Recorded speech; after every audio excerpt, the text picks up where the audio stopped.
Audiobook Planet presents The Telltale Heart by Edgar Allan Poe. True. Nervous. Very, very dreadfully nervous I had been and am. But why will you say that I am mad? The disease had sharpened my senses, not destroyed, not dulled them. Above all was the sense of hearing acute. I heard all things in the heaven and in the earth. I heard many things in hell. How then am I mad? Hearken and observe how healthily, how calmly I can tell you the whole story. It is impossible to say how first the idea entered my brain, but once conceived, it haunted me day and night. Object there was none. Passion there was none. I loved the old man. He had never wronged me. He had never given me insult. For his gold I had no desire. I think it was his eye. Yes, it was this. One of his eyes resembled that of a vulture, a pale blue eye with a film over it. Whenever it fell upon me, my blood ran cold. And so, by degrees, very gradually, I made up my mind to take the life of the old man and thus rid myself of the eye forever. Now this is the point. You fancy me mad. Madmen know nothing. But you should have seen me. You should have seen how wisely I proceeded, with what caution, with what foresight, with what dissimulation I went to work. I was never kinder to the old man than during the whole week before I killed him. And every night, about midnight, I turned the latch of his door and opened it, oh, so gently. And then, when I had made an opening sufficient for my head, I put in a dark lantern, all closed so that no light shone out. And then I thrust in my head. Oh, you would have laughed to see how cunningly I thrust it in. I moved it slowly, very, very slowly, so that I might not disturb the old man's sleep. It took me an hour to place my whole head within the opening, so far that I could see him as he lay upon his bed.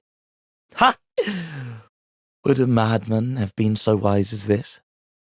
And then, when my head was well in the room, I undid the lantern cautiously, oh, so cautiously.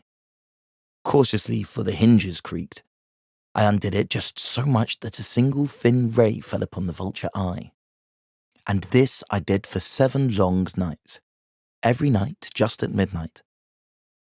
But I found the eye always closed, and so it was impossible to do the work, for it was not the old man who vexed me, but his evil eye.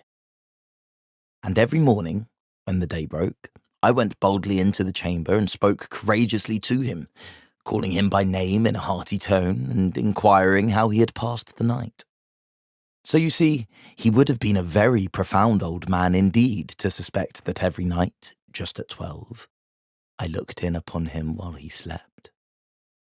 Upon the 8th night, I was more than usually cautious in opening the door. A watch's minute hand moves more quickly than did mine. Never before that night had I felt the extent of my own powers, of my sagacity. I could scarcely contain my feelings of triumph.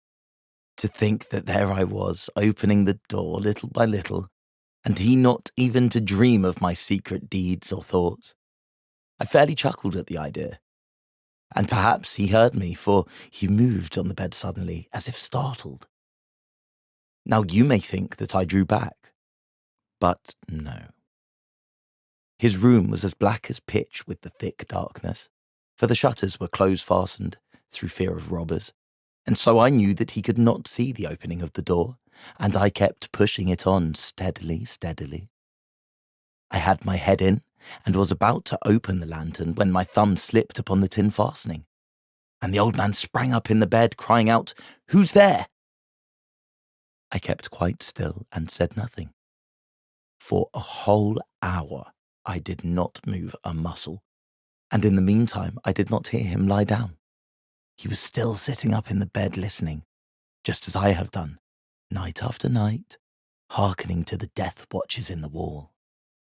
Presently I heard a slight groan, and I knew it was the groan of mortal terror. It was not a groan of pain or of grief. Oh no, It was the low, stifled sound that arises from the bottom of the soul when overcharged with awe. I knew the sound well. Many a night, just at midnight, when all the world slept, it has welled up from my own bosom, deepening with its dreadful echo the terrors that distracted me. I say I knew it well. I knew what the old man felt, and pitied him, although I chuckled at heart. I knew that he had been lying awake ever since the first slight noise, when he had turned in the bed. His fears had been ever since growing upon him. He had been trying to fancy them causeless, but could not. He had been saying to himself, "It is nothing but the wind in the chimney. It is only a mouse crossing the floor," or "It is merely a cricket which has made a single chirp." Yes, he has been trying to comfort himself with these suppositions, but he had found all in vain. All in vain, because death, in approaching him, had stalked with his black shadow before him and enveloped the victim. And it was the mournful influence of the unperceived shadow that caused him to feel, although he neither saw nor heard, to feel the presence of my head within the room.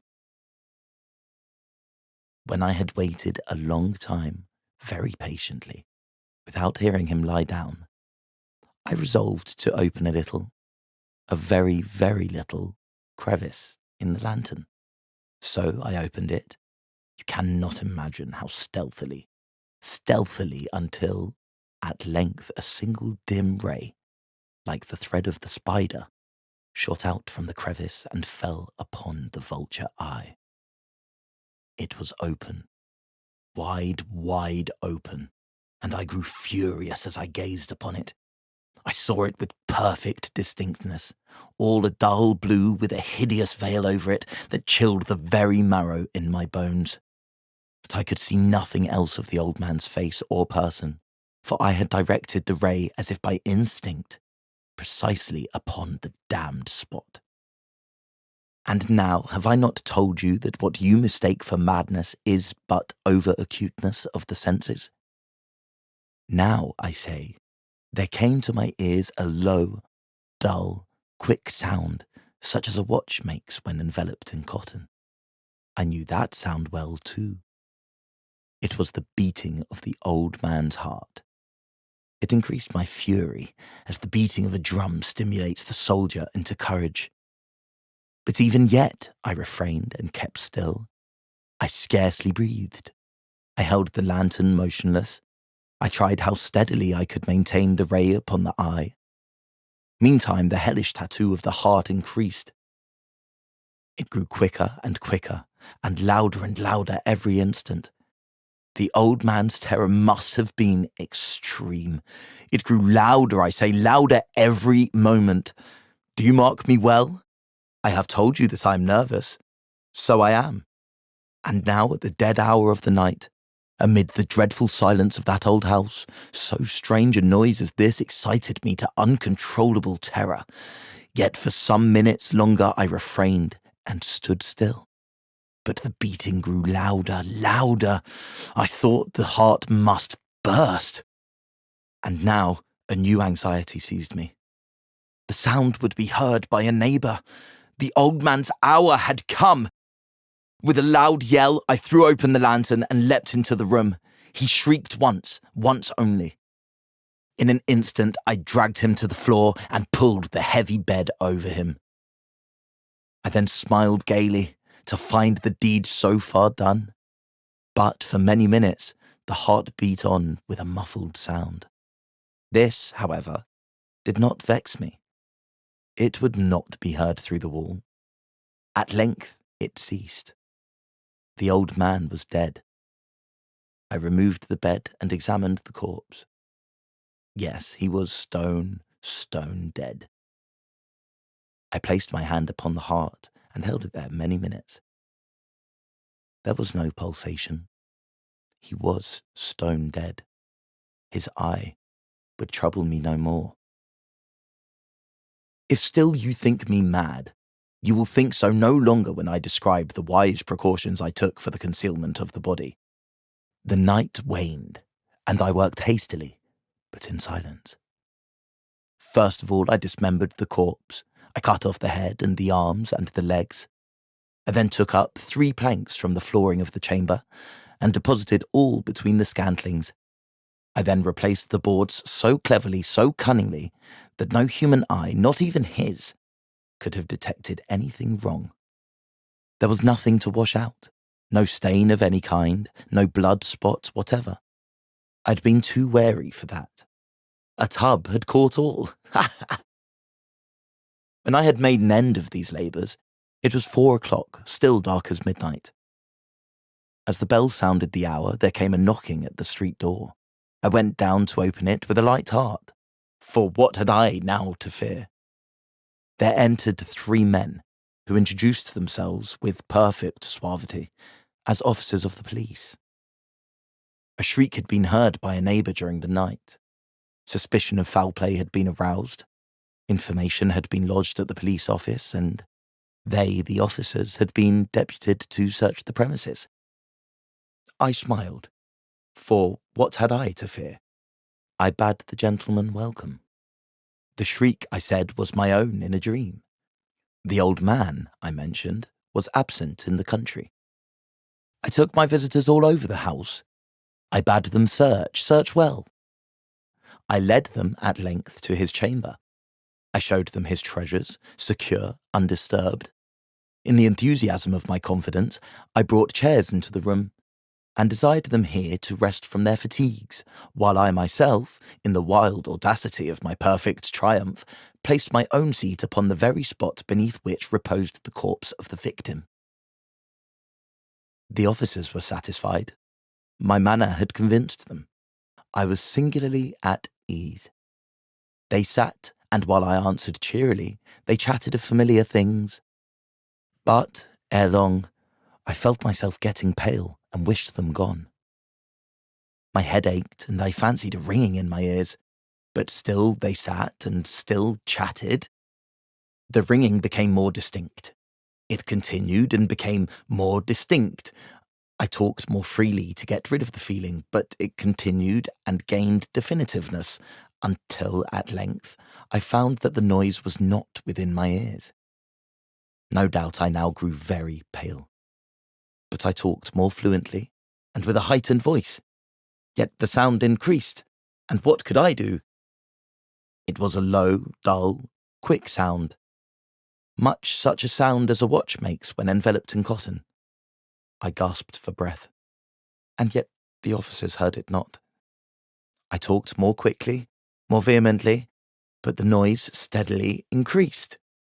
I arose and argued about trifles in a high key and with violent gesticulations, but the noise steadily increased. Why would they not be gone? I paced the floor to and fro with heavy strides, as if excited to fury by the observations of the men, but the noise steadily increased. Oh God! What could I do? I foamed, I raved, I swore. I swung the chair upon which I had been sitting and grated it upon the boards. But the noise arose over all and continually increased. It grew louder, louder, louder, and still the men chatted pleasantly and smiled. Was it possible they heard not? Almighty God! No, they heard. They suspected. They knew. They were making a mockery of my horror. This I thought, and this I think. But anything was better than this agony. Anything was more tolerable than this derision. I could bear those hypocritical smiles no longer. I felt that I must scream or die. And now again, hark, louder, louder, louder, louder. Villains! I shrieked. Dissemble no more. I admit the deed. Tear up the planks. Here.